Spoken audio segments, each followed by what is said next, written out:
and says that إِنَّ الَّذِينَ فَتُنُوا الْمُؤْمِنِينَ وَالْمُؤْمِنَاتِ ثُمَّ لَمْ يَتُوبُوا فَلَهُمْ عَذَابُ جَهَنَّمَ وَلَهُمْ عَذَابُ الْحَرِيقِ. Fitna is not that they were converting them through preaching. The fitna, as has been mentioned earlier in the earlier verses, is that they were burning them alive for changing their religion. For the only punishment and for the crime they had committed was that they had accepted the voice of God. And for that crime they were being burnt alive. That is fitna. Not to change religion, but to coerce religion through force. And now the mullah of today says, fitna means if somebody tries to change your religion, you kill him, and if he does succeed, then unless that person comes back to your ummah, as they call it, you are permitted to either stone him to death or kill him or burn him alive as you please. So the real fitna is the fitna of today, that they have played fitna with the verses of the Holy Quran. They have played havoc with the verses of the Holy Quran and completely turned it volte-face to a different meaning than the ones for which the Holy Quran, these verses were revealed.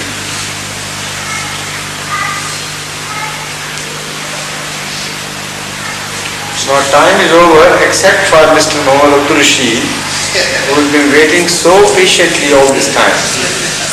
He deserves to be...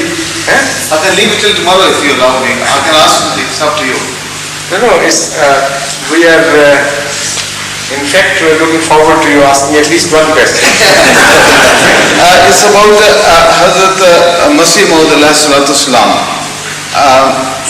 You see, Allah Ta'ala has called him Jari Allah fi Hulul Anbiya alayhi salatu salam. Could you explain why, please? The Holy Quran is a verse saying, talking of a kind of future from that time. And it gives a prediction that وَإِذَا الرُّسُلُ أُقِّتَتْ, when the prophets would be raised at the appointed time. The commentators generally translate this verse differently and rather force its meaning.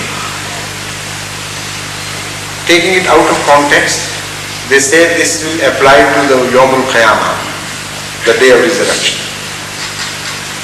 But the word Uqitat is not applicable there. Hushirat is the word, alright, they would be raised, but so would everybody else. Why the prophets would be raised only during the day of Qiyamah, that is the day of resurrection. And Uqitat means will come exactly at a appointed time. So there is no question of prophets coming during the day of resurrection at a appointed time. According to Hazrat Masih Maud alayhi salatu wassalam, the true meaning of this verse was this, that a time was to come when the follower of Hazrat Muhammad Mustafa sallallahu alaihi wasallam would come in the garb of all the prophets which were awaited at a certain time. Krishna was awaited at a certain time. They call it Kaljug. Kaljug, yes.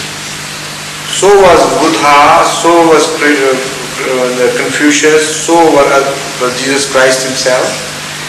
And all the big nations of the world were awaiting someone to come. And the indicators were to the time of Hazrat Masih Maud alayhi salatu wasalam. The description in all these books tally with the description of Hazrat Masih Maud alayhi salatu wasalam's time.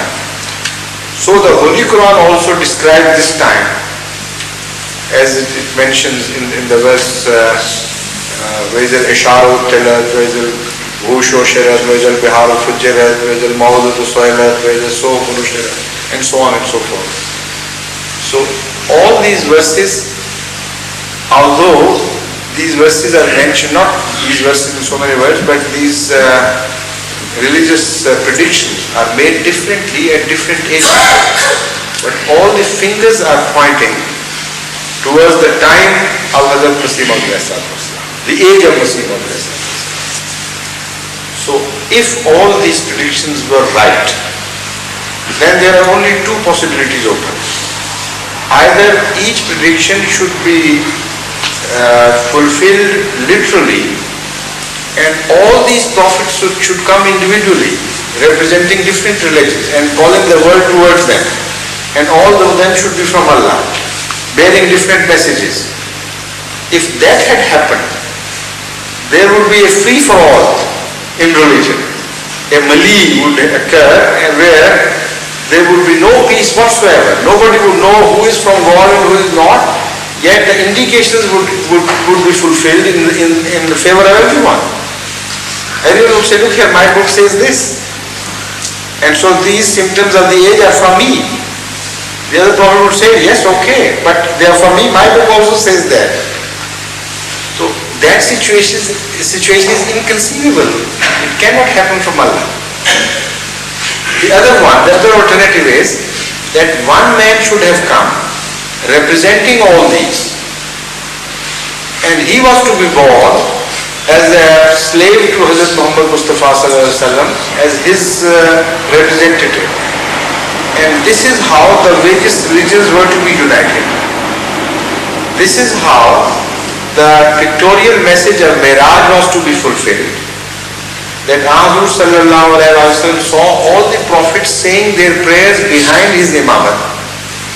He was leading the prayer to all the prophets. So the time appointed for these prophets is mentioned in that verse. وَإِذَا الرُّسُلُ أُقِّتَتْ. Who was that Rasul? Who was to represent all the various prophets to come at a certain appointed time, and he himself was to claim that in the form of every prophet I am following Hazrat Muhammad Mustafa sallallahu alaihi wasallam.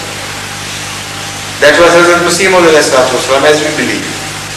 But has God said it in so many words anywhere? That was the question. Is that only an interpretation? Or Allah has said it? It is there where Allah has said it, the revelation which you have quoted. Jariullah fi hulul anbiya. It is one person, one great fighter for the cause of Islam, Jariullah. Fi hulul anbiya. His gods are different of various prophets. So that also explained how different prophets were to come. Their garbs were to be worn by a single person, not different persons were to appear. This is the explanation of this revelation. Jariullah fi hulul anbiya. So that was the last question. The rest inshallah tomorrow. I hope.